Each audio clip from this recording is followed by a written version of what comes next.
तुम्ही सगळे दोघं पण फार तज्ञ आहात, त्यामुळं तुम्ही दोघं सहकार्य करा आणि आमच्या गरिबांना घरकुल कसं मिळालं.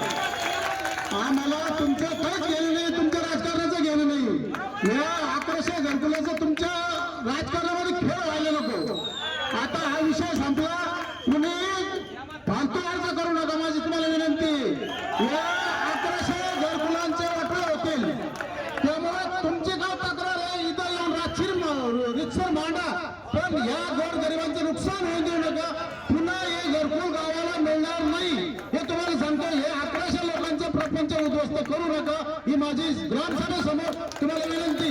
आतापर्यंत दोन तीन तास सगळं झालं, सगळं ऐकलं, आता शांत राहा. तुमची काय तक्रार असेल इथं या, समोर बसा, पण कृपया विनंती तुम्ही पण हे पण अर्ज भानगडी करू नका. ज्या नियमात असेल त्या नियमानुसार करा. पुढे चुकत असेल तर ते सांगा, परंतु तक्रारी भानगडी करून या गरीब